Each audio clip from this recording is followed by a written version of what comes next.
Hi, I'm R.H. Nicholson, the author of Justice House Shadows, which is now available from Main Street Rag. And a lot of people ask me about my writing process. And honestly, it's complicated to explain. I taught creative writing for 40 years, and I taught the method. But to be honest, and don't tell anyone, I never used it myself. I think it's great for emerging writers, but it can be really limiting and restrictive, I think. So I've published a lot of poetry over the years, and this is how I work, in case this might help some of you develop your own poetry. So here we go.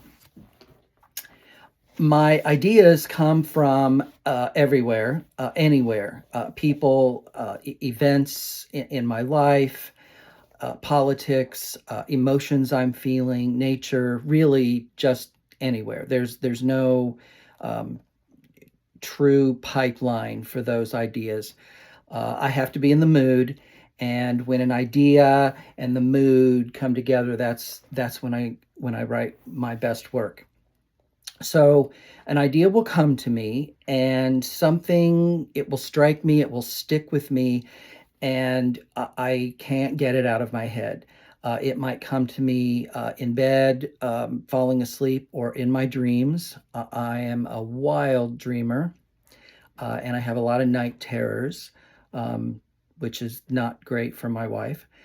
It might come to me in the shower, when I'm driving, hiking, swimming, it just anywhere. And it will strike me, and I'll ask myself, is there a message here worth relating to other people? Is there something I want to say here? And it might be something based in joy or sorrow or anger or angst or humor. It's often a really complex combination of those emotions. But from all of that, there's this distillation that will come, and a word or a phrase or a very specific idea, often it's an actual line, will come to me. And I let that idea, that line, that phrase roll around in my head like a marble, back and forth. And it might be for hours, it might be for days, it might be for weeks. I might even put it away and come back to it months later. I might jot notes down. I've actually gotten so high tech that I will put notes in my phone and come back to them later. But when that happens, it really does preoccupy me. It distracts me from my real life. I get caught up in the middle of conversations, or I lose track while I'm watching TV, or I'm reading a book, or I'm in church, or just anywhere, and I find that I'm just fixated on this idea. So when it feels right, that will all just fall out onto the page. I open up my computer and I just start going at it. At first, I try to lay it down plain and simple. I don't try to be fancy schmancy or anything like that. I try not to edit as I go, but I usually fail at that, and I do end up looking at punctuation and spelling and word choice, even though I really mean to keep moving and stay in the groove. Then once it's out on the page, I begin to tweak, and I think this is where the really hard work comes. I play with line structure.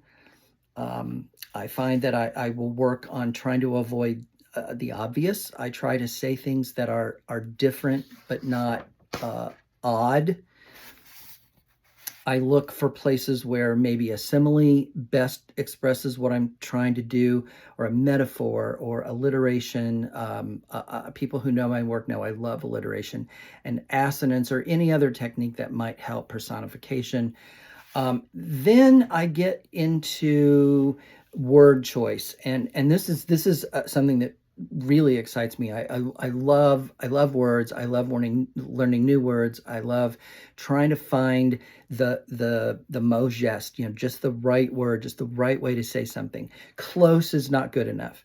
And I have gone to using my phone, the thesaurus on my phone, to look for fresh language and just the right words. And I can't overemphasize how much time and energy I put into that. I also work a lot on word economy, and this is something that I have to force myself to do. Um, I'm a scholar of Charles Dickens, and I'm wordy. I'm very verbose in real life and in my writing, and I have to work really hard on word economy. But I have learned that I've got to find the way to say what I want to say using the fewest possible words. That's the style today. I work really hard at using nouns and verbs and avoiding adjectives and adverbs. I try very hard, and on second and third drafts, I go through and take out adjectives and adverbs like crazy. I have a sort of forbidden word list of words and phrases that I don't like, that I think really um, cause a poem to lose its edge. So I really don't like the word get. I don't like the word did or went or simple words like run and walk. I just feel like they muddy the waters, and they kind of zap a little bit of the energy out of the poem. I also try to avoid verb phrases in favor of what I call strong verbs. Um, Verbs that don't need any help, don't need any assistance. They have their own drama. I try to stick with those whenever possible. I really try to avoid also sappy words. I try to avoid words like love and beauty and nice and those kinds of things that are just so common and so pedestrian that they really don't really benefit us in writing. I also work very, very hard at sticking to concrete language over abstract language as much as possible. I try to be as specific as I can rather than general. Um, tulips, not flowers. Find the exact shade of color that you're looking for. Don't just say blue. Um, is it cobalt? Is it navy? Is it midnight? Etc. I will play with lines and alignment and line breaks, and I often find myself rearranging and trying to get phraseology that's a little different, that feels a little bit askew or asymmetrical. Um, I pay very close attention to line breaks, especially in my tighter, more modern sounding poems. And then I spend a whole pass looking at punctuation and capitalization and focusing on minimizing that. I'm not E. E. Cummings by any means. I love punctuation and capitalization, and I certainly don't um, withhold that. But I, I try to shape the poem so that they need less punctuation, less capitalization.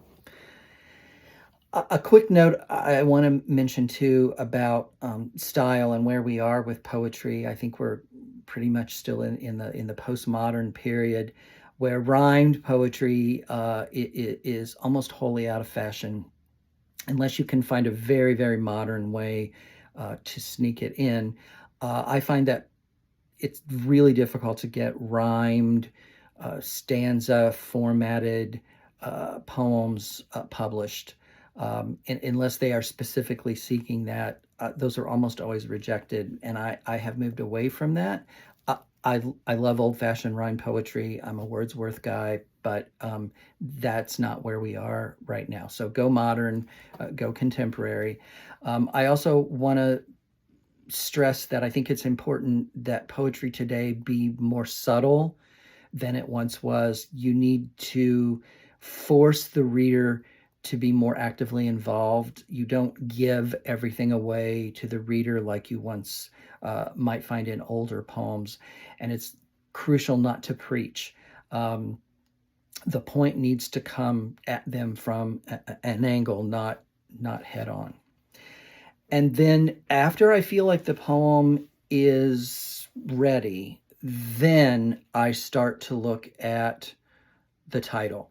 The title is last. I think it's always last, and I think titles are very, very hard. It's very, very difficult, I think, to find a way to explain what the poem is about, but at the same time not give away what the poem is about, and to have a poem, the title that maybe is a little bit different, but not so odd that it throws people off.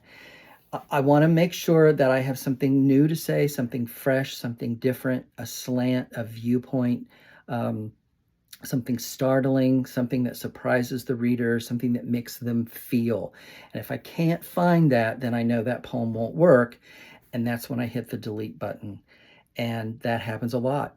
I would say for every poem I write 5 or 6 that end up in the junk pile. And then I walk away from that draft for a while, maybe a day or so, or even more, and come back with fresh eyes. And if it looks good to me, then I know I might have something. So those are some of the things that I do when I'm writing poetry that might help an emerging poet find their groove. I hope that's helpful. Thanks for watching. I hope that you will check out Justice House Shadows at mainstreetrag.com. Also, maybe if you want to look at some of my other work, go to my website, thecountyquirk.com. There are a lot of my poems there and some short stories, an excerpt from the novel. If you want to look at that ahead of time, I would appreciate that. Thanks, and keep writing.